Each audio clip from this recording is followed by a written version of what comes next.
विक्रमादित्य जाते हैं, बरगद के पेड़ पर एक लाश को उतारते हैं, अपने कंधे पे रखते हैं, तो लाश उन्हें कहानी सुनाना शुरू करती है। अब सोचिए सर, इस कहानी का मकसद क्या है? सुनिए कहानी और उसका मकसद। लाश उन्हें कहानी सुनाना शुरू करती है कि एक आचार्य थे, उनकी बड़ी खूबसूरत सी बेटी थी।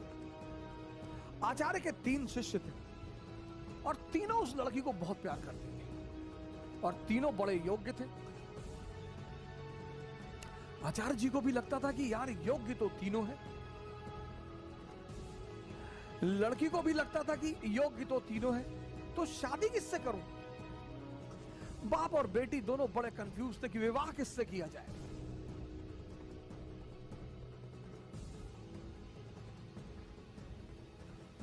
और जब लड़की यह सुनिश्चित नहीं कर पाई कि विवाह किससे किया जाए, तो एक दिन लड़की ने आत्महत्या कर लिया। अब जब लड़की ने आत्महत्या कर लिया, तीनों बड़े निराश हुए, गए उसका दाह संस्कार किया।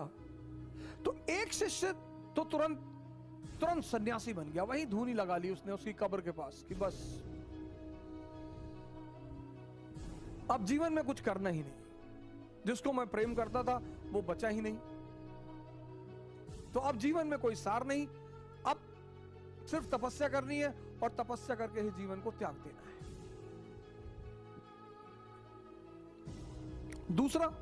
दूसरा फकीर बन गया, घूमने लगा देश विदेश में। उसे पता था कि हिंदुस्तान में कुछ संत हैं जो फिर से जीवित करने का मंत्र जानते हैं। लगा वो उन संतों को खोजने जो फिर से जीवित करने का मंत्र जानते थे।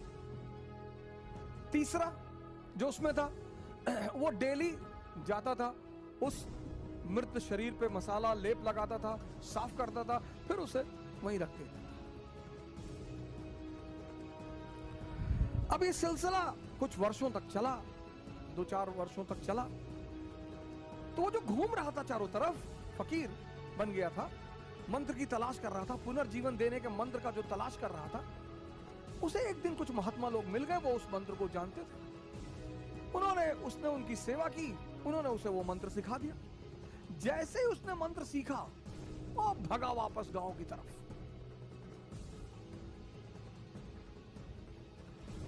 और वापस आकर उसने उस युवती को फिर से जिंदा कर दिया।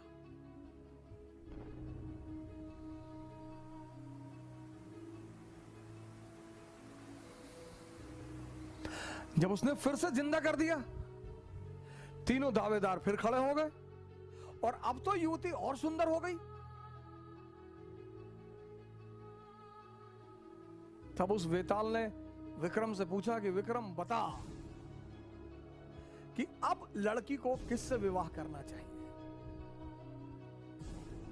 अगर तेरे मन में उत्तर आ रहा है और तू जवाब नहीं देगा तो तेरे सर के टुकड़े टुकड़े हो जाएंगे, और अगर तूने जवाब दिया तो मैं तुझे छोड़कर चला जाऊंगा।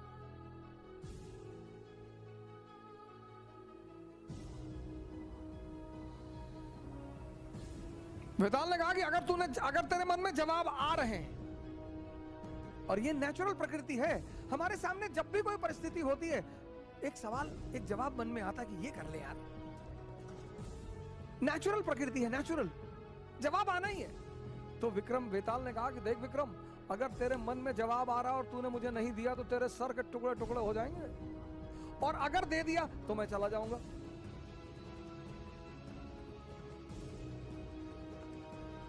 योग्य आदमी, भाई योग्य हो अयोग्य हो, मन में परिस्थिति में अगर परिस्थिति बन रही है तो जवाब आएगा। तो विक्रमादित्य ने जवाब देना शुरू किया। कहा जो मंत्र सीख कर आया और जिसने पुनः जीवन दिया वो पिता तुल्य है। जीवन देना का काम किसका है? पिता का। क्या दर्शन है सर! जीवन देने का काम किसका है? पिता का। तो जिसने मंत्र सीख कर जीवन दिया वो पिता तुल्य है, मुझसे विवाह नहीं होगा। जिसने उस शरीर की सेवा की 4 साल तक, वो पुत्र का धर्म है। सेवा करना पुत्र का धर्म है, वो भी बाहर हो गया। जिसने अपनी ही जिंदगी दांव पे लगा दी, यही प्रेम की कसौटी है। विवाह उससे होना चाहिए।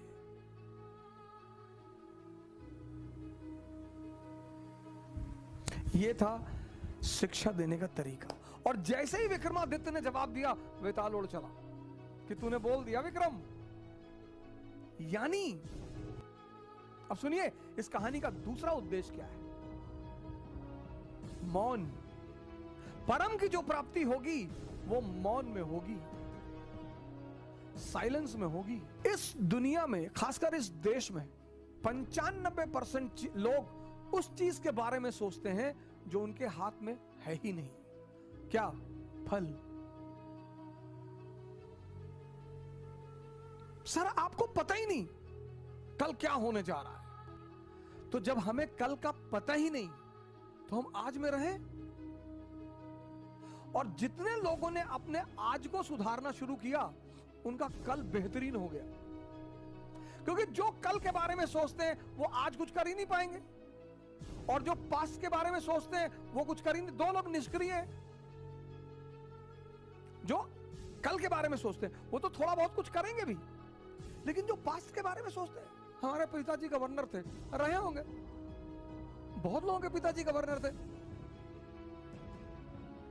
लेकिन हमारी जो शिक्षा पद्धति थी, कहानी